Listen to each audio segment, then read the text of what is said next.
Conversa do Pedal,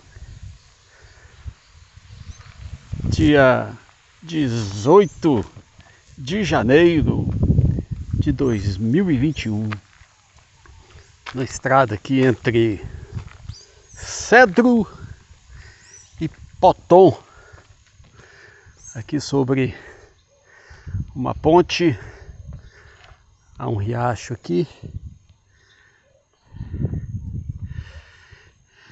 Graças a Deus, já pedalamos mais ou menos 40 km. Parei aqui para deixar uma mensagem.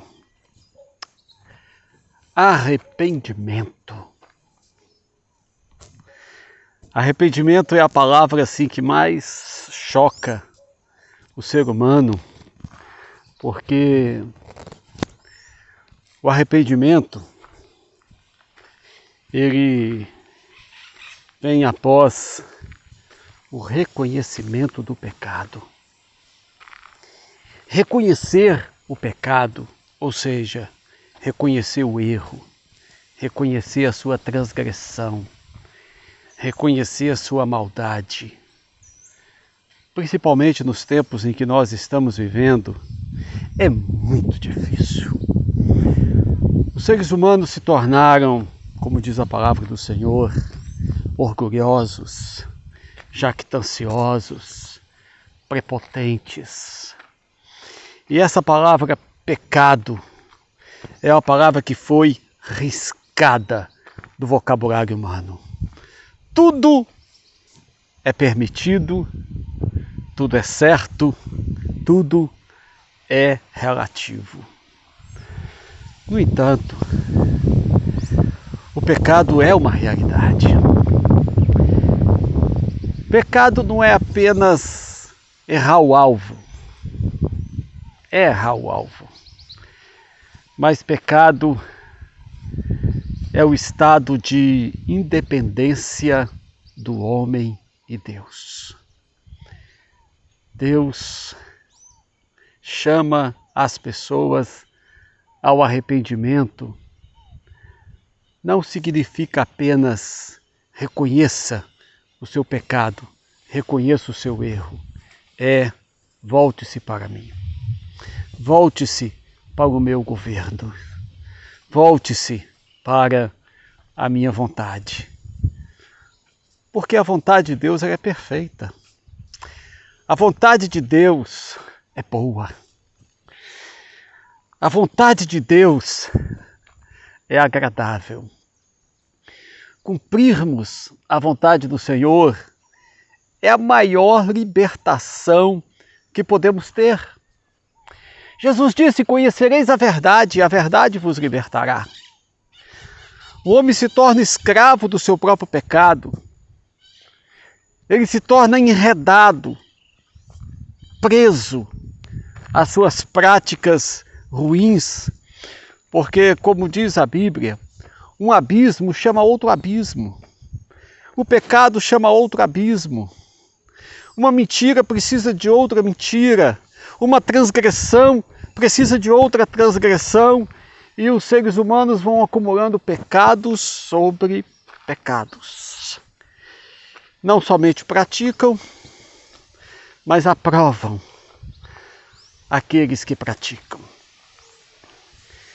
A chamada de Deus ao arrependimento é uma chamada à mudança.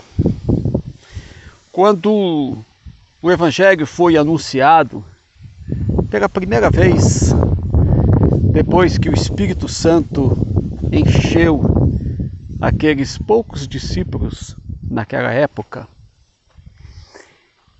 e eles ficaram impactados ali com a mensagem de Jesus Cristo, é o Senhor, que Jesus morreu, mas ressuscitou, que Jesus voltará. Eles, constrangidos, perguntaram: o que faremos? E a resposta foi imediata: arrependei-vos. E cada um de vós seja batizado em nome de Jesus Cristo para a remissão dos pecados, e recebereis o dom do Espírito Santo. A palavra arrependimento, ela vem de uma palavra grega que é metanoia, mudança de mente. Mas as palavras muitas vezes elas se esvaziam no seu significado quando nós pegamos apenas o termo ou a significância do termo. Na verdade, nós temos que ir mais além. Nós temos que ir ao cumprimento, à prática, à realidade. O que de fato é o arrependimento na prática da pessoa? João Batista estava ali às margens do Jordão e batizava, e as pessoas vinham a ele. E João Batista dizia assim, entre outras palavras: produzi, pois, frutos dignos de arrependimento. Então, o arrependimento é algo que nós devemos andar nele e produzirmos frutos dele, ou seja, verdadeira transformação de vida. Uma vida transformada. Uma vida justificada é uma vida que se torna justa. Uma vida salva é uma vida que se torna salva. E uma vida que se arrependeu é uma vida que demonstra frutos, atitudes de arrependimento, ou seja, de aproximação de Deus e de cumprimento da boa, perfeita e agradável vontade de Deus. A mensagem para a humanidade hoje ainda é: arrependei-vos. Isto é, reconheçam os seus pecados e se voltem para Deus. Não há céu sem arrependimento. Não há salvação sem remissão de pecados. Fiquem na paz, Deus os abençoe, Deus esteja com vocês. Amém.